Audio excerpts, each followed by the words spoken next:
What if I told you that saying nothing about your birth plan or preferences is actually in itself making a choice that might not reflect what you truly want in your birth and can change the trajectory of your birth experience, whether that be negative or positive?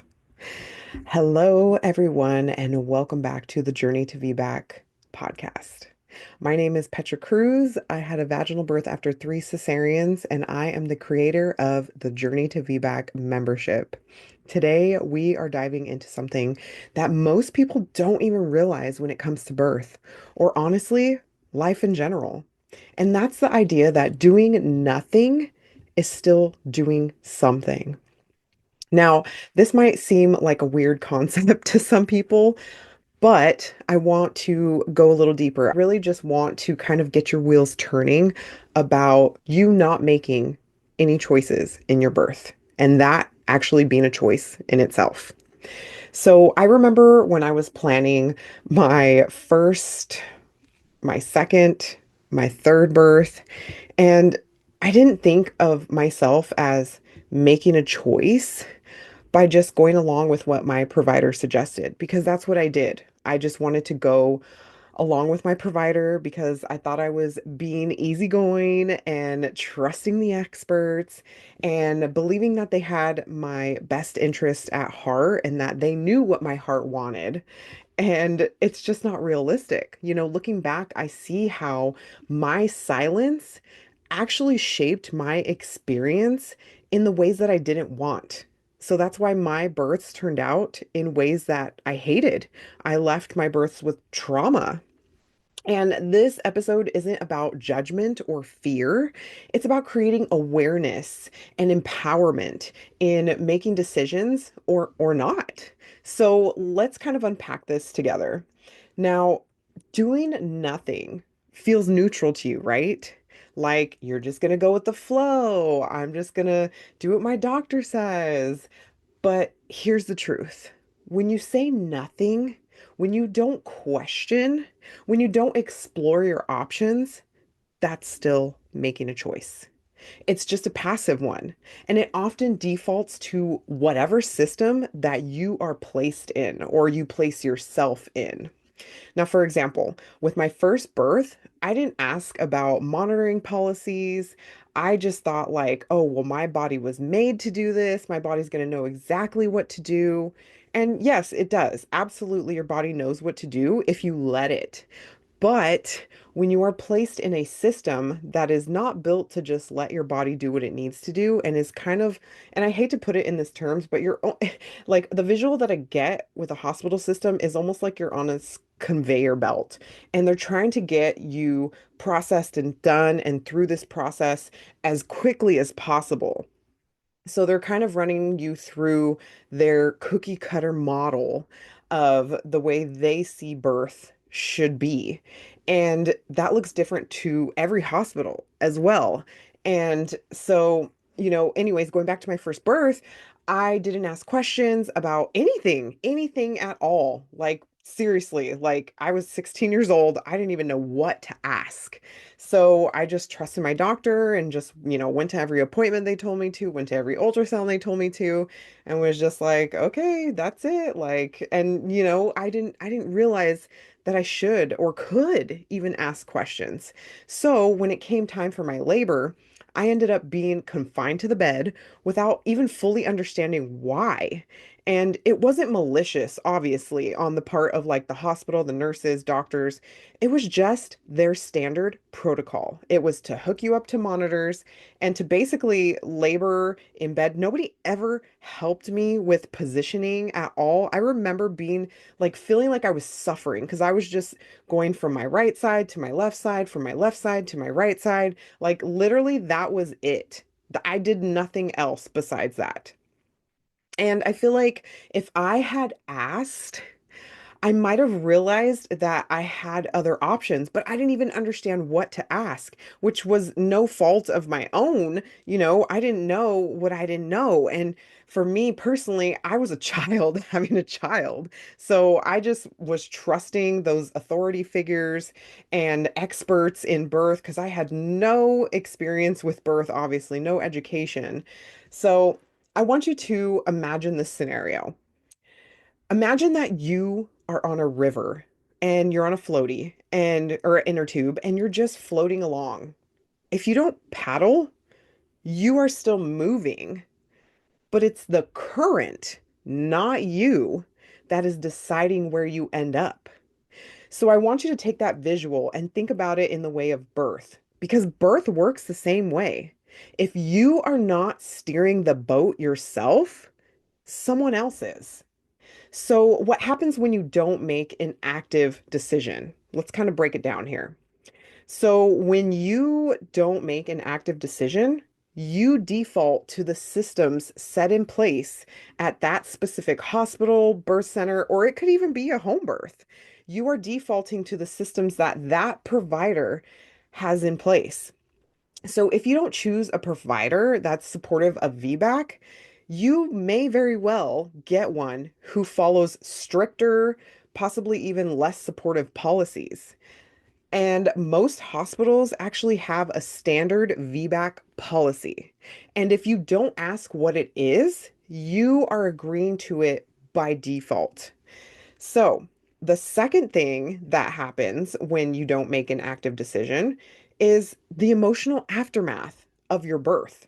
Because passive choices can lead to regret, which I know full well of because I had that with, you know, my first three births.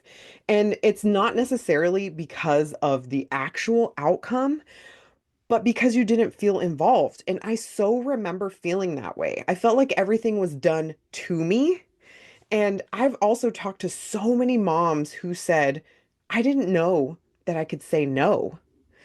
And that was me too. I didn't realize I could say no. I thought I just had to say yes. And, that comes from so many different places. One specifically being a lot of us women are kind of cultivated into becoming people pleasers.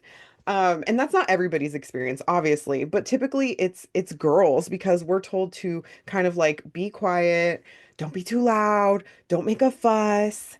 And so that plays into our birth, our life, how we interact with people.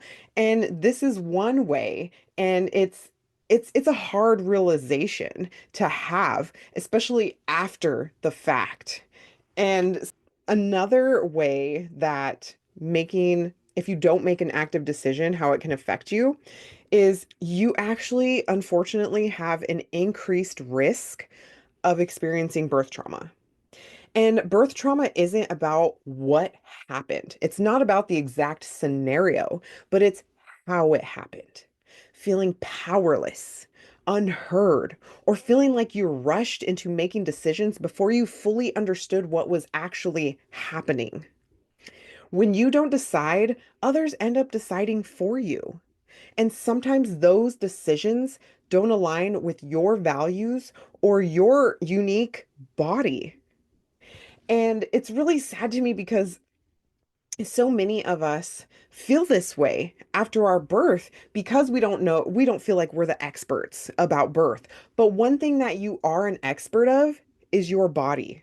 And you are an expert on what you want. And if you don't know what you want yet, if you're like, I don't even know how I want to feel, I don't know how I want my birth to unfold, sit for like 5 minutes and just think about it.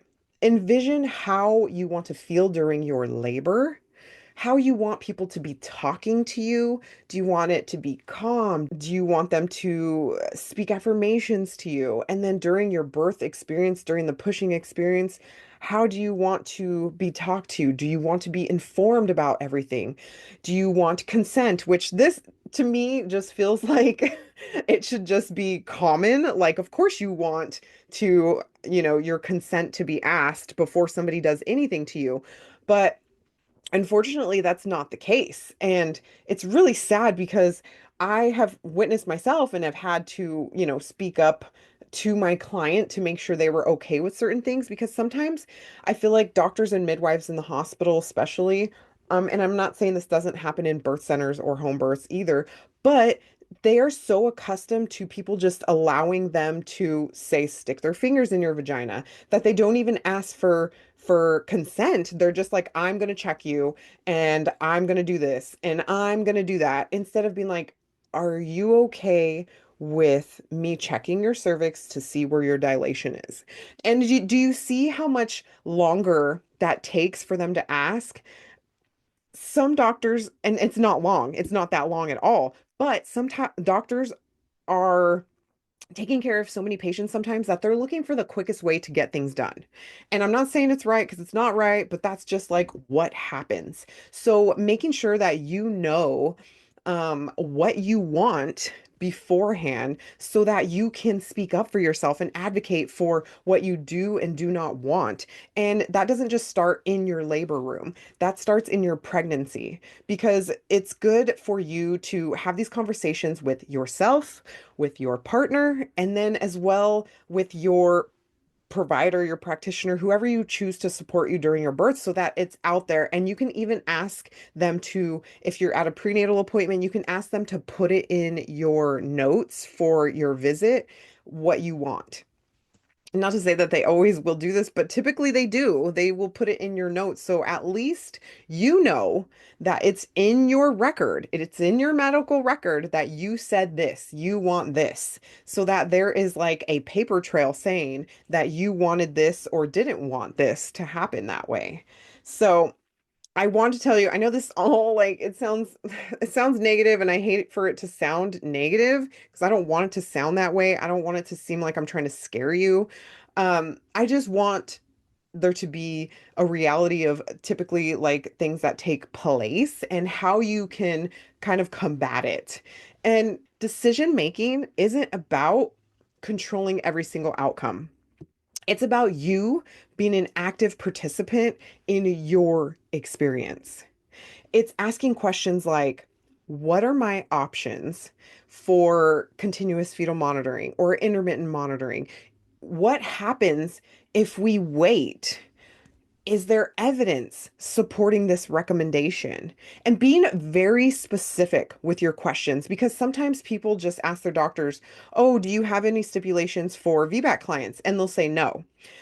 But you have to be very specific with these questions because what is like would be a consideration or a stipulation to you might just be standard of care in the doctor's mind. And they may not even think about what exactly you're talking about. So you have to be very specific when you are asking questions to your provider, like the about continuous monitoring. Are you guys going to require that I have a blood pressure cuff on my arm my entire labor? Are you guys going to require that I have IV fluids during my labor? Will I have to be monitored um, more intensively if I get an epidural? Do I get a catheter? Like, there's so many little things that you might not even know about yet to ask. So, if you do have any questions about like what even your options are or what the specific questions might be, go ahead and send me a message on Instagram and we can chat about it. I'm going to create a free resource for these questions. Let me know if you want it. I do want to create this, but let me know if you want it because I don't want to create it if you actually don't want it. So I'm at Birthing Come True on Instagram. And then you can also join my membership because there are these question examples for you actually in my membership where I go deeper into like specific questions that a VBAC specific person, somebody wanting a VBAC specifically, could ask their provider so that they can get more clarity. And that's in my VBAC membership. So if you want to check that out, you can go to birthingcometrue.com/VBAC membership and just go ahead and check that out. But like when I was planning my VBAC, I finally realized that I had choices. I switched providers, even though I was kind of like later in the game. I was like close to our 30 weeks when I finally like got through switching insurances and providers, and I asked about hospital policies. I remember asking the doctor, I said, "Are you guys going to try to encourage me to become induced if I go past 40 weeks?" And then they actually told me we don't induce VBAC after 3 cesareans. So no, we're not going to push for induction. They said, "Well, we are going to put a cesarean on the schedule." And I said, "No, thank you. I'm not. If you guys put it on your calendar to come in for a cesarean, like respectfully, you're wasting your time because I will not show up." Um, and so I made decisions based on what felt right for me. And I'm not telling you to do exactly what I did if it doesn't feel right to you, because also it's not easy. It's not always easy to like speak up for yourself and to ask these specific questions, because I remember my doctors, they would look at me like I was crazy. Like I got looks like it would be looks of anger or disapproval. And there was just like, it's so hard to talk to somebody. And I'm such a recovering people pleaser. That was so hard for me because I wanted to agree with them so they wouldn't be mad at me, because I just hated for people to be mad at me. I still do, but I'm better at it. I'm better at it. I'm a recovering people pleaser. It's an ongoing journey to help myself get through that.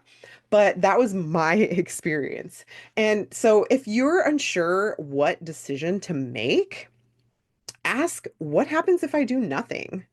This simple question puts you back into the driver's seat, and that could be during your pregnancy. Like, say, if they are asking you or recommending that you get an ultrasound, just because, your baby looks small on the ultrasound. That happened to me as well. They said my baby looks small and they wanted me to come in for regular ultrasounds.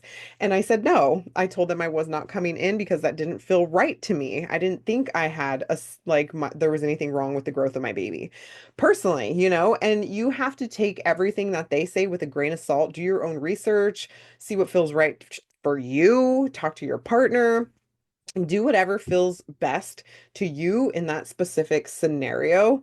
And so when you ask if I do nothing, so they recommend an ultrasound, you say, okay, well, what happens if I do nothing? What happens if I don't have this ultrasound?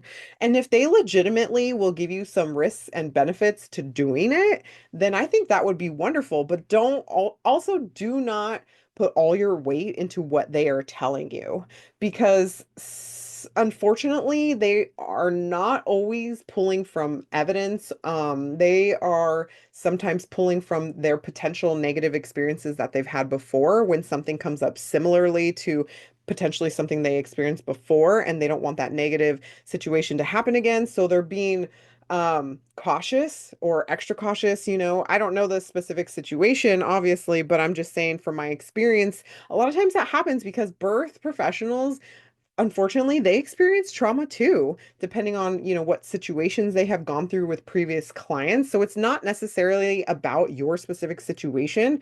It could be that they are scared of something happening again that has happened before, and they're not taking in your unique body, your unique previous experience, your unique present experience. So always take everything that they say with a grain of salt and just like do your own research. And by no means does making a choice mean that you control the outcome. Nobody can. Nobody can. Nobody can control what exactly is going to happen. But being able to control the controllables, like your mindset, your birth preparation, education, what you do to personally prepare for this birth experience, that's what you can control. And that means that you shape this experience. This is a difference between feeling like birth happened to you versus happening with you on your terms. So for me, finally speaking up on my VBAC journey, it didn't just change how I gave birth. It changed how I showed up in every area of my life. I became more confident, more self-assured of my decision making, and just trusting that my own intuition was guiding me in the way that I needed to go. And that was beyond the birth. That came into my postpartum experience as a mom. That came into my postpartum experience as just like a person and being more intuitive with myself and leaning into how I felt, how decisions made me feel. So it's not just about the birth. It's about so much more. And I feel like there's always so much emphasis on the birth, which I think there absolutely should be an emphasis on the birth. But remember that it's not just about the birth. It's so much more because the postpartum season does last so much longer than the birth itself. And setting yourself up for being more confident as a parent is so transformational. Like, I didn't even realize that this experience would make me more confident as a person. Like, I created a business, I became more visible, I'm doing this podcast. Like, I just was like, I'm doing it. I've done crazy, amazing things before, and I can do anything. It makes you feel like you can literally do anything. And of course, I'm not saying the journey is going to be perfect, but nothing is. You know, we're always learning. We're always being put in front of situations that help us learn and grow as people. And that's what life is. Life is such a growth process. I feel like if we're the same, we're not doing it right because something that makes us feel uncomfortable means that it's growing us. And I know that when we're facing things that are uncomfortable, it sucks. It's like it makes you feel like I shouldn't be doing this. This feels scary. I'm not sure about this.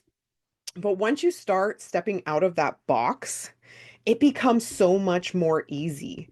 Like it becomes easier because you've done it. You've already taken that baby step out of that box, and you just have to keep making that momentum forward. And what you will experience will be much more than I could ever truly explain because everybody's going to experience it differently. And it is just so incredible in so many ways. And I want you to make sure that whatever choice that you make, you feel good about it. Like ultimately, you feel good about it. You can accept what comes along with those decisions that you make. And, not one that you stumble into by default. So I want you to take a moment today and think about what's one area of your birth plan, your birth preferences that you've been avoiding or that you're unsure about. Can you ask yourself one question? Just do one bit of research or start one conversation with yourself, your partner, or your provider. I want you to remember that your voice matters. For so long, I didn't think my voice matters. My voice felt so small. Even though it's funny because I was always considered like the life of the party. I was always just like, so much fun. But I was hiding behind that facade. Everybody thought I already had a big voice. But when it came time to be in front of a doctor or an expert or, just somebody who was perceived to be this authority figure, I felt tiny. I felt like I could not say a word, that I had to follow what they said.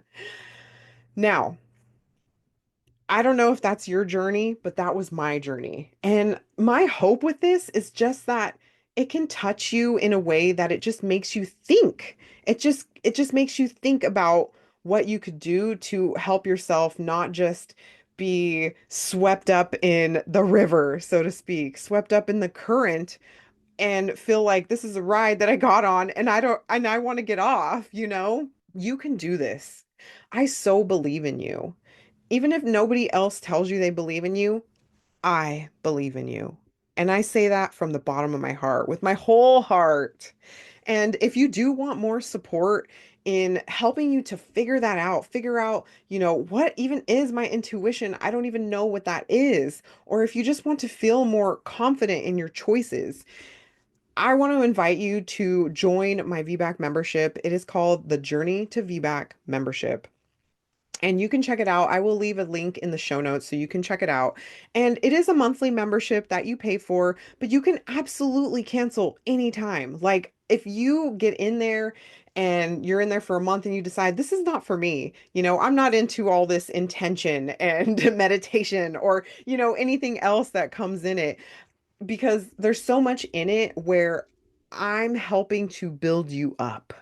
I'm helping you to build that foundation because I feel like so much of the time when we're doing VBAC preparation, we're just doing all the things that people tell us to do that are the mainstream things. And we're not looking deep down inside of us to build that foundation. We have to have that foundation. Like everybody says, and it's so cliche. I know I say so many cliche things, but it's true. You cannot have a house without a foundation. You have to build that foundation so that you can come up and feel confident in finding your voice and making informed decisions and preparing for birth on your terms. So, if any of that, sounds like something you want to look into, go ahead and head to the link in the show notes so you can check it out. If you have more questions about it, you're not sure if it is right for you, head to my Instagram at Birthing Come True and please send me a direct message and we can absolutely chat about it. All right. Well, thank you for listening today. I really do value your time so much because I know as a mom of four, I am very short on time. Like right now, I'm recording this early in the morning before my kids wake up because I'm trying to save you from hearing screaming and crying in the background. All right. Well, thank you for listening, and I will see you in the next episode. Make sure you listen because next week's episode is going to be about mineral balancing in the postpartum time, the postpartum season, because so much of us are lacking in so many minerals after we give birth. We're just so depleted, so tired, so sluggish. So be sure to listen to next week's episode, which is going to be all about postpartum mineral depletion and how we can combat that. All right, until next time, thank you so much for joining me. And remember, you are the ultimate authority over your body and your birth. Make sure that your silence doesn't speak louder than your intentions. I hope you loved that episode as much as I loved creating it. And if you want to learn more, be sure to download your free VBAC resource guide for even more tips and advice at birthingcometrue.com/VBAC guide. And don't forget to subscribe to the Journey to VBAC so you never miss an episode. Until next time, trust in yourself and remember, you are amazing no matter how your birth unfolds. Bye for now.